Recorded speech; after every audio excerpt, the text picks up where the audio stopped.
Hi everyone, ನಾನು ನಿಮ್ಮ ಸಂದರ್ಶಿನಿ ಸ್ವಾಮಿ. ನೀನಿಲ್ಲದೆ ಬದುಕಲಿದೆ ಕಥೆಯ ಮುಂದುವರಿದ ಭಾಗ. ಎಪಿಸೋಡ್ 5. ಇಂದಿನ ಸಂಚಿಕೆಯಲ್ಲಿ ಚಳಿಗೆ ನಿಲ್ಲಲಾಗದೆ ಬಟ್ಟೆ ಬದಲಿಸಿ ಬರುತ್ತೇವೆ ಎಂದು ಅವಳ ಕೈ ಹಿಡಿದು ಹೊರಟೆ. ಅವಳು ಸುಮ್ಮನೆ ನನ್ನ ಹಿಂದೆ ಬಂದಳು. ಮುಂದುವರಿಯುವುದು. ಅವಳು ನಾನು ಇಲ್ಲೇ ಹೋಗ್ತೀನಿ ಎಂದಳು. ನಾನು ಸರಿ ಎಂದು ಅವಳನ್ನು ಇನ್ನೊಂದು ರೂಮ್ನಲ್ಲಿ ಬಿಟ್ಟು ನನಗೆ ಕೊಟ್ಟಿದ್ದ ರೂಮ್ಗೆ ಹೋಗಿ ಬೆಚ್ಚಗಿರುವ ಸ್ನಾನ ಮಾಡಿ ರೆಡಿಯಾದೆ. ಅವಳು ರೆಡಿಯಾದ್ಲ ಎಂದು ಡೋರ್ ಬಡಿದೆ. ಯಾರು ಎಂದಳು. ಅದಕ್ಕೆ ನಾನು ಹೊರಗೆ ನಿಂತೆ. ನಾನು ಎಂದೆ. ಅಷ್ಟಕ್ಕೆ ಗೊತ್ತಾಯಿತು ಅನಿಸುತ್ತೆ. ಬಂದೆ ಎಂದು ಅರ್ಧ ಗಂಟೆ ಹೊರಗೆ ಕಾಯಿಸಿದ ಮೇಲೆ ಅವಳು ಹೊರಗೆ ಬಂದಳು. ಸೀರೆಯಲ್ಲಿ ಹುಡುಗಿರನ್ನು ನೋಡಲೇಬಾರ್ದು ಅಂತ ಫಿಲಿಮ್ನಲ್ಲಿ ಸುಮ್ಮನೆ ಹೇಳಿಲ್ಲ ಕಣ್ರಿ, ಅದು ಸತ್ಯ. ಹುಡುಗಿರು ಸೀರೆನಲ್ಲೇ ತುಂಬ ಮುದ್ದು. ನನ್ನೋಳು ಅದಕ್ಕೆ ಹೊರತಾಗಿರಲಿಲ್ಲ. ಹೊರಗೆ ಬಂದ ಹುಡುಗಿ ನೋಡಿ ನೇರಳೆ ಬಣ್ಣದ ಸೀರೆಗೆ ಪಿಂಕ್ ಬ್ಲೌಸ್ ಹಾಕಿ, ದೊಡ್ಡ ಜುಮ್ಕಿ ಹಾಕಿ, ಕೂದಲಿಗೆ ಪುಟ್ಟ ಕ್ಲಿಪ್ ಹಾಕಿ ತನ್ನ ಕೂದಲನ್ನು ಹಾರಲು ಬಿಟ್ಟು ನಿಂತಿದ್ದ ಹುಡುಗಿ ನೋಡಿ ನಾನಂತೂ ಸ್ಟನ್ನಾಗಿ ನಿಂತಿದ್ದೆ. ಅದೇನೋ ಎಂಟಿ ಹೀಗೆಲ್ಲ ರೆಡಿಯಾಗಿ ನಿಂತರೆ ಗಂಡಂದಿರ ಹೃದಯದ ಪಾಡು ನೋಡಬೇಕು ಎಂದು ನನ್ನ ಫ್ರೆಂಡು ಹೇಳೋನು. ಅದು ಈಗ ನನಗೆ ಗೊತ್ತಾಗ್ತಿತ್ತು. ಯಾಕೋ ಇದು ಸರಿಯಾದ ಸಮಯ ಅಲ್ಲ ಎಂದು ಬನ್ನಿ ಎಂದೆ. ಇಬ್ಬರು ದೇವಸ್ಥಾನಕ್ಕೆ ಹೋಗಿ ದೇವರಿಗೆ ಪೂಜೆ ಮಾಡಿಸಿ ಪ್ರಸಾದ ಪಡೆದು ಹೊರಗೆ ಬಂದೆವು. ಅಂತೂ ಮುಗೀತು ಎಂದುಕೊಂಡೆವು. ದರ್ಶನ್, ಬಾವಾ, ಇಲ್ಲೇ ಸ್ವಲ್ಪ ನೋಡುವ ಪ್ಲೇಸ್ ಇದೆ, ನೋಡೋಕೆ ಹೋಗೋಣವಾ ಎಂದ. ಅಲ್ಲೇ ಸ್ವಲ್ಪ ದೂರದಲ್ಲಿ ಕಾಣುವ ಕಲ್ಯಾಣಿಯಲ್ಲಿ ಕಮಲದ ಹೂ ಕಾಣುತ್ತಿದ್ದವು. ಯಾಕೋ ನನ್ನ ಚಿನ್ನಮ್ಮನಿಗೆ ಇಷ್ಟ ಆಯಿತು ಅನಿಸುತ್ತೆ. ಅದನ್ನೇ ನೋಡಿ ದರ್ಶನ್ ಹತ್ರ ಕೇಳಿದ್ಲು. ಅದಕ್ಕೆ ದರ್ಶನ್, ಅಕ್ಕ, ಅದು ತುಂಬ ಪಾಚಿ ಇದೆ ಕಣಕ ಎಂದ. ಅವಳು ಬೇಸರದಲ್ಲೇ ಸರಿ ಬಿಡು ಎಂದು ಅಲ್ಲೇ ಸುತ್ತಲೂ ಇರುವ ಮರ ಗಿಡ ನೋಡ್ತಿದ್ಲು. ನಾನು ದರ್ಶನ್ಗೇಳಿ ಅಲ್ಲೇ ಒಬ್ಬರು ಮೀನು ಹಿಡಿಯುವವರ ಮನೆ ಇತ್ತು. ಅವ್ರಿಗೆ ಸ್ವಲ್ಪ ದುಡ್ಡು ಕೊಟ್ಟು ಹೂ ಕಿತ್ಕೊಡಲು ಕೇಳಿದವು. ಮೊದಲೇ ಸ್ವಿಮ್ಮಿಂಗ್ ಚೆನ್ನಾಗಿ ಗೊತ್ತಿರುವವರಾಗಿದ್ದರಿಂದ ಓಕೆ ಎಂದು ಒಪ್ಪಿ ಬಂದು ಅಲ್ಲಿ ಇದ್ದ ಸುಮಾರು ಒಂದು 10 ಹೂ ಕಿತ್ತುಕೊಟ್ರು. ನನಗೆ ಮೊದಲ ಬಾರಿಗೆ ನನ್ನೋಳು ಆಸೆ ಕಂಗಳಿಂದ ನೋಡಿದ್ದನ್ನು ಕುಡಿಸ್ಲೇಬೇಕು ಎನಿಸಿತು. ದರ್ಶನ್ ಹತ್ರ ಹೋಗು, ನಿಮ್ಮ ಅಕ್ಕನಿಗೆ ಕೊಡು ಎಂದೆ. ಅವನು ನೀವೇ ಕೊಡಿ ಬಾವಾ ಎಂದ ನಗುತ್ತಾ. ನಾನು ಪರವಾಗಿಲ್ಲ, ನೀನೇ ಕೊಡು ಎಂದೆ. ಅವನು 1 ನಿಮಿಷ ಎಂದು ಅಕ್ಕ ಬಾಯಿಲಿ ಎಂದು ಕರೆದು ಭಾವ ಏನೋ ಕೇಳ್ತಿದ್ದಾರೆ ನೋಡು ಎಂದು ಅವಳನ್ನು ಬಿಟ್ಟು ಅಲ್ಲಿಂದ ಹೊರಟ. ಅವಳು ಬಂದು ಏನು ಹೇಳಿ ಎಂದಳು. ನನ್ನ ಬೆನ್ನೆ ಹಿಂದೆ ಹಿಡಿದಿದ್ದ ಕಮಲದ ಹೂ ಮುಂದೆ ಹಿಡಿದು ತಗೋ ಎಂದೆ ನಗುತ್ತಾ. ಅವಳು ತುಂಬ ಖುಷಿಯಲ್ಲಿ ಕಣ್ಣರಳಿಸಿ ಇಷ್ಟೊಂದು ಎಲ್ಲಿತ್ತು, ಈಗ ಸಿಕ್ತು ಎಂದಳು ಒಂದೇ ಸಮನೆ. ನಾನು ಅದೆಲ್ಲ ಕೇಳಬಾರ್ದು, ನಿನಗೆ ಇಷ್ಟ ಆಯಿತು ಅಲ್ವಾ, ತಗೋ ಎಂದೆ. ಅವಳು ಕೈ ಚಾಚಿದ್ರೆ ನನಗೆ ಹಾಗೆ ಕೊಡೋ ಮನಸ್ಸಾಗಲಿಲ್ಲ. ಬದಲಿಗೆ ನನಗೇನು ಕೊಡ್ತೀಯಾ ಎಂದೆ. ಅವಳು ಏನು ಕೊಡಬೇಕು ನಿಮಗೆ ಎಂದಳು. ಸ್ವಲ್ಪ ತಡವರಿಕೆಯಲ್ಲೇ ಹುಡುಗಿ ಎದುರಿದ್ಲು ಅನಿಸುತ್ತೆ. ಅವಳ ತಡವರಿಕೆ ಮಾತು ನೋಡಿ ನಾನು ನಕ್ಕು, ನಿನ್ನ ಜೊತೆ ಮಾತಾಡೋಕ್ಕೆ ಸ್ವಲ್ಪ ಸಮಯ ಕೊಡಮ್ಮ, ಸಾಕು, ಬೇರೇನು ಬೇಡ ಎಂದೆ. ಅವಳು ಕಿರಣಕ್ಕೂ ಹ್ಞೂ ಎಂದು ತಲೆ ಆಡಿಸಿದ್ಲು. ಅದಾದಮೇಲೆ ತಗೋ ಎಂದು ಅವಳಿಗೆ ಹೂ ಕೊಟ್ಟು ಮತ್ತೆ ಇನ್ನೇನು ಸಮಾಚಾರ ಎಂದೆ. ಅವಳು ಹಾಂ ಸಮಾಚಾರನಾ ಎಂದಳು. ನಾನು ಮತ್ತೆ ಚಳಿ ಬೇರೆ, ಜೊತೆಗೆ ವೆದರ್ ಬೇರೆ ಕೆಟ್ಟದಾಗಿದೆ, ಯಾವಾಗ ಊರ ಕಡೆ ನಮ್ಮ ಪಯಣ ಎಂದೆ. ಅವಳು ಇನ್ನು ಸ್ವಲ್ಪ ಹೊತ್ತಿಗೆ ಎಂದಳು. ನನಗೂ ಬೇರೇನೋ ಮಾತಾಡೋಕ್ಕೆ ತೋಚದೆ ಮತ್ತೆ ಎಂದೆ. ಅವಳು ಇನ್ನೇನಿಲ್ಲ ಥ್ಯಾಂಕ್ಸ್ ಎಂದು ಇನ್ನೇ ತಿರುಗಿದ ಹುಡುಗಿ ನೋಡಿ, ಹಲೋ ಮೇಡಮ್, ನಾನು ಹೇಳಿದ್ದೇನು, ನೀನು ಮಾಡ್ತಿರೋದೇನು ಎಂದೆ. ಅವಳು ನಾನೇನು ಮಾಡಿಲ್ಲ ಎಂದಳು ತುಸು ಉಪ್ಪು ಗಂಟಿಕ್ಕಿ. ನಾನು ಹೂ ವಾಪಸ್ ಕೊಡು ಎಂದೆ. ಅವಳು ಹೂ ನೋಡಿ, ಯಾಕೆ ಅವ್ರಿಗೆ ವಾಪಸ್ ಕೊಡ್ತೀರಾ ಎಂದಳು ತುಸು ಮಂಕಾಗೆ. ನಾನು ಯಾರು ಕೊಡೋದು ಎಂದೆ. ಅವಳು ಮುಗ್ಧವಾಗಿ ಯಾರ ಹತ್ರ ತೊಗೊಂಡು ಬಂದರೋ ಅವ್ರಿಗೆ ಎಂದಳು. ನನಗೆ ನಗು ತಡೆಯೋಕ್ಕಾಗಲಿಲ್ಲ. ಜೋರಾಗಿ ನಕ್ಕು, ನಿನಗೆ ಕೇಳಿಸಿಕೊಂಡು ಬಂದಿದ್ದನ್ನು ನಿನಗಲ್ಲದೆ ಇನ್ಯಾರಿಗೆ ಕೊಡಬೇಕು ಎಂದು ನಾನು ಹೇಳಿದ್ದು ಅಟ್ಲೀಸ್ಟ್ ಒಂದು ಸೆಲ್ಫಿನೂ ತಗೊಳ್ಳೋದು ಬೇಡವಾ ಎಂದೆ. ಅವಳು ಹೂ ಎಂದು ಕತ್ತಾಡಿಸಿ ನನ್ನ ಪಕ್ಕ ಬಂದು ನಿಂತಳು. ನಾನು 2 ಫೋಟೋ ಕ್ಲಿಕ್ ಮಾಡಿ, ಹೇ ಅದೇನದು ನಿನ್ನ ಪಕ್ಕ ಅಷ್ಟು ದೊಡ್ಡ ಹಾವು ಅಂದೆ ತುಸು ಗಾಬರಿಯಲ್ಲಿ. ಅವಳು ಮಮ್ಮ ಎಂದು ಹೆದರಿ ನನ್ನ ತಬ್ಬದ್ಲು. ಅದು ನನ್ನ ಫೋನ್ನಲ್ಲಿ ಇನ್ನೂ ಇದೆ. ಸುಳ್ಳು ಹೇಳಿ ಫೋಟೋ ತಗೊಂಡಿದ್ದರ ನೆನಪಿಗೆ ಅನ್ನೋಳು ಎದುರಿ ನನ್ನ ಗಟ್ಟಿಯಾಗಿ ಎದ್ದಿದ್ದರಿಂದ ಹಾವೋಯ್ತು ಎಂದೆ.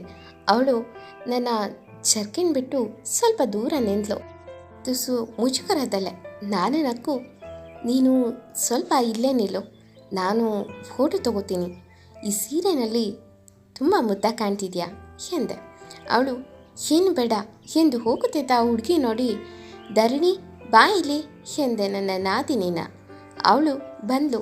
ಇಬ್ಬರೂ ಹೂ ಹಿಡಿದು ನಿಂತ್ಕೊಳ್ಳಿ, ಫೋಟೋ ತೆಗಿತೀನಿ ಎಂದ. ಧರಣಿ ಸರಿ ಬಾಬಾ ಎಂದು ಇಬ್ಬರು ನಿಂತರು. 2-3 ಫೋಟೋ ಆದಮೇಲೆ ತೆಗೆದಿದ್ದೆಲ್ಲ ನನ್ನವಳದೇ ಫೋಟೋ ನನ್ನ ಗ್ಯಾಲರಿನಲ್ಲಿ ಬಂಧಿಸಿದ್ದೆ. ಆದರೆ ನನ್ನ ಆತ್ಮಿ ಧರಣಿ, ಬಾಬಾ ನನಗೆ ಫೋಟೋ ಕಳಿಸಿ ಎಂದಳು. ನಾನು ಸರಿಯಾಗಿ ನಿಂತಿಲ್ಲ, ಚೆನ್ನಾಗಿ ಬಂದಿರೋದು 3 ಇದೆ ಎಂದು ಅಷ್ಟನ್ನೇ ಕಳಿಸ್ದೆ. ಇನ್ನುಳಿದ ಫೋಟೋ ನನ್ನ ಹುಡುಗಿಗೆ ಕಳಿಸಿದ್ದೆ. ಅಂತೂ ನಮ್ಮ ಫೋಟೋಶೂಟು ಮುಗಿಯುವ ಹಂತಕ್ಕೆ ಬಂದಾಗ ಬೇಕೆಂದೇ ನಮ್ಮದು ತೆಗಿಯಮ್ಮ ಫೋಟೋ ಎಂದೆ. ಬೇಕೆಂದೇ ಅವಳ ಭುಜದ ಮೇಲೆ ಕೈ ಹಾಕಿ ನಿಂತು ತೆಗೆಸ್ಕೊಂಡೆ. ಹಬ್ಬ, ಈ ಹುಡುಗಿ ಒಂದು ಫೋಟೋ ತೆಗೆಸ್ಕೊಳ್ಳೋಕ್ಕೆ ಕಷ್ಟಪಟ್ಟು ನಿಂತಿದ್ಲು. ನನಗೂ ಪಾಪ ಜಾಸ್ತಿ ಹಿಂಸೆ ಕೊಡಬಾರ್ದು ಎಂದು ಸುಮ್ಮನಾದೆ. ಅದಾದಮೇಲೆ ನಮ್ಮ ಪಯಣ ಮತ್ತೆ ತಿಪ್ಟೂರು ಕಡೆ. ಅವರ ಮನೆ ತಲುಪುವವರೆಗೂ ಹುಡುಗಿ ಮಲಗಲೇ ಇಲ್ಲ ಪಾಪ. ಅಂತೂ ಮನೆಗೆ ಬಂದವರೇ ತಲೆ ಕೊಟ್ಟರು, ಸಾಕು ಎಂದು ಮಲಗಿದೋ. ಯಾಕೋ ತುಂಬ ಸುಸ್ತೆನಿಸಿತು. ಮತ್ತೆ ಇಬ್ಬರನ್ನು ಕರೆದು ಬಂದು ಹಿಡಿಯು ಹಿಡಿದು ಇಬ್ಬರಿಗೂ ನಿವಾಳಿಸಿ ದೃಷ್ಟಿ ತೆಗೆದ್ರು. ಯಾಕೋ ಆಮೇಲೆ ಫೀಲಿಂಗ್ ಬೆಟ್ರು ಎನಿಸಿತು. ಊಟ ತಿಂಡಿ ಎಲ್ಲ ತುಂಬ ಚೆನ್ನಾಗಿ ಮಾಡುತ್ತಿದ್ರು ನಮ್ಮತ್ತೆ ಮನೇಲಿ. ನಮ್ಮ ಮನೆ ಊಟಕ್ಕೂ ಅಲ್ಲಿ ಊಟಕ್ಕೂ ತುಂಬ ವ್ಯತ್ಯಾಸ ಇರ್ತಿತ್ತು, ಅಂದರೆ ಸೂಪರ್ ಇರ್ತಿತ್ತು. ಹಾಗಾಗಿ ನಮ್ಮ ಹುಡುಗಿಗೂ ಅಡುಗೆ ಬರುತ್ತಾ ಎಂದು ಕೇಳಿದೆ. ಹೀಗೆ ಸುಮ್ಮನೆ. ಅವಳು ಏನು ಬರಲ್ಲ ಎಂದಳು. ನಾನು ಅಯ್ಯೋ ದೇವ್ರೆ, ಶಾಸ್ತ್ರಿ ಹೋಟೆಲ್ ಸಾಂಬಾರೇ ಗಟ್ಟಿ ಅನಿಸುತ್ತೆ ಎಂದ್ಕೊಂಡೆ. ನಮ್ಮ ಊರಲ್ಲಿ ಅವತ್ತು ಪೂಜೆ ಇತ್ತು, ಹಾಗಾಗಿ ಅಲ್ಲಿಗೆ ಹೋಗಲೇಬೇಕಿತ್ತು. ಮೊದಲೇ ಸುಸ್ತು, ಏನು ಮಾಡೋದು, ಅಲ್ಲಿಗೆ ಹೋದ್ವಿ. ಅಲ್ಲಿ ತಮಟೆಯ ಶಬ್ದಕ್ಕೋ ಇಲ್ಲ ಅಲ್ಲಿ ಮೊದಲೇ ಹಳ್ಳಿ ಜನಗಳು ಅಲ್ಲಲ್ಲಿ ಬೀಡಿ ಸೇದಿ ಹೊಗೆ ಬಿಡೋರು, ಆ ಸ್ಮೆಲ್ಗೋ ಏನೋ ನನ್ನ ಪಕ್ಕದಲ್ಲಿ ನಿಂತು ದೇವ್ರನ್ನ ನೋಡ್ತಿದ್ದ ನನ್ನ ಹುಡುಗಿ ನನ್ನ ಭುಜ ಹಿಡಿದು ನನ್ನ ಕರ್ಕೊಂಡೋಗಿ ತುಂಬ ಸುಸ್ತಾಗ್ತಿದೆ ಎಂದಳು ಬೆವರುತ್ತಾ. ನಾನು ಮೊದಲ ಬಾರಿಗೆ ಗಾಬರಿಯಾದೆ, ಏನಾಯ್ತೋ ಎಂದು. ತಕ್ಷಣ ಅಲ್ಲಿಂದ ಮನೆಗೆ ಕರೆದುಕೊಂಡು ಬಂದೆ. ಅಲ್ಲಿ ತುಂಬ ಸಮಯ ಅವಳನ್ನು ಮಾತಾಡಿಸಿದ್ರು ಮಾತಾಡದೆ ಕಣ್ಣು ಬಿಡದೆ ಇದ್ದಿದ್ದು ನೋಡಿ ಅವಳ ತಮ್ಮ ದರ್ಶನ್ಗೆ ಕಾಲ್ ಮಾಡಿ ಹಾಸ್ಪಿಟಲ್ಗೆ ಕರೆದುಕೊಂಡು ಹೋದ್ವಿ. ಅಲ್ಲಿ ಡಾಕ್ಟರ್ BP ಲೋ ಇದೆ, ಊಟ ಸರಿಯಾಗಿ ಮಾಡಿಲ್ಲ ಅನಿಸುತ್ತೆ ಎಂದರು. ನನಗೆ ತುಂಬ ನೆನಪಿದೆ. ನನಗಂತೂ ನಿಜಕ್ಕೂ ಅವತ್ತು ಕೈ ಕಾಲೇ ಓಡಲಿಲ್ಲ. ಅವರ ಮನೆ ಹತ್ತಿರ ಇದ್ದಿದ್ದರಿಂದ ಅಲ್ಲಿಗೆ ಕರೆದುಕೊಂಡೋಗಿ ಮಲಗಿಸಿ ನಾನು ಮನೆಗೆ ಹೇಳಿ ಬರ್ತೀನಿ ಎಂದು ಮೊದಲು ಹೋಗಿದ್ದೆ ಟೌನ್ಗೆ. ಸ್ವಲ್ಪ ಹಣ್ಣು ತಗೊಂಡು ಮನೆಗೆ ಹೋಗಿ, ಏನಿಲ್ಲ ಜರ್ನಿ ಮತ್ತು ಇಲ್ಲಿ ಸೌಂಡ್ ಬೇರೆ, ಅದಕ್ಕೆ ತಲೆ ಸುತ್ತಿದೆ ಎಂದು ಹೇಳಿ ಬಂದೆ. ಇಲ್ಲಿ ಮಗಳಿಗೆ ಹುಷಾರಿಲ್ಲ ಎಂದಿದೆ ತಡ. ನಮ್ಮತ್ತೆ ದೇವ್ರಿಗೆಲ್ಲ ಹರಕೆ ಕಟ್ಟಿ ಅವಳನ್ನು ಮಲಗಿಸಿದ್ರು. ನಾನು ಹೋಗಿ ಧರಿತ್ರಿ ಎಂದೆ. ಅವಳ ತಲೆ ಸವರಿ. ಪಾಪ ನಿಧಾನಕ್ಕೆ ಕಣ್ಬಿಟ್ಟ ಹುಡುಗಿ ಮೊದಲು ಕೇಳಿದ್ದೆ, ಊಟ ಮಾಡಿದ್ರಾ ಎಂದು. ನಾನು ಆಯಿತು, ನೀನು ಸ್ವಲ್ಪ ಈ ಹಣ್ಣು ತಿನ್ನು, ಇಲ್ಲ ಜ್ಯೂಸ್ ಮಾಡಿಸ್ಕೊಂಡು ಕುಡಿ ಎಂದೆ. ಧರಣಿ ಬಂದು, ಬಾಬಾ ಅಕ್ಕ ಸ್ವಲ್ಪ ಗಂಜಿ ಕುಡ್ದಿರೋದು ಅಷ್ಟೇ, ಇನ್ನೇನು ತಿಂದಿಲ್ಲ ಎಂದಳು ಕಂಪ್ಲೇಂಟ್ ಮಾಡುವಂತೆ. ನಾನು ಇದನ್ನು ಕಟ್ ಮಾಡ್ಕೊಂಡು ಬಾ ಎಂದು ಅವಳು ಕಳಿಸಿ ಊಟ ಚೆನ್ನಾಗಿ ಮಾಡು ಎಂದೆ. ಅವಳು ಊಟ ಮಾಡ್ಕೊಂಡು ಬಂದ್ರಾ ನಿಜ ಹೇಳಿ ಎಂದಳು ನನ್ನನ್ನೇ ನೋಡುತ್ತಾ. ನಾನು ಹ್ಞೂ ಕಣೋ ಮಾಡ್ಕೊಂಡು ಬಂದೆ ಎಂದು ಸುಳ್ಳು ಹೇಳಿದೆ. ಅವಳು ನನ್ನ ಕೈ ಮೂಸಿ ಸುಳ್ಳು ಹೇಳ್ತಿದ್ದೀರಾ ಎಂದು ಮಮ್ಮ ಇವ್ರಿಗೆ ಊಟ ಕೊಡಿ ಎಂದಳು. ನಾನು ಹೇ ಇಲ್ಲ ಕಣೋ ಮಾಡಿದೆ ಎಂದು ಎಷ್ಟೇ ನಂಬಿಸೋಕ್ಕೆ ಪ್ರಯತ್ನ ಮಾಡಿದ್ರು ಅವಳು ಇಲ್ಲ ನೀವು ಸುಳ್ಳು ಹೇಳ್ತಿದ್ದೀರಾ ಎಂದು. ಇವತ್ತು ಅಲ್ಲಿ ಚಿಕನ್ ತಾನೇ ಮತ್ತು ಸ್ಮೆಲ್ ಬರ್ತಿಲ್ಲ ಎಂದಳು.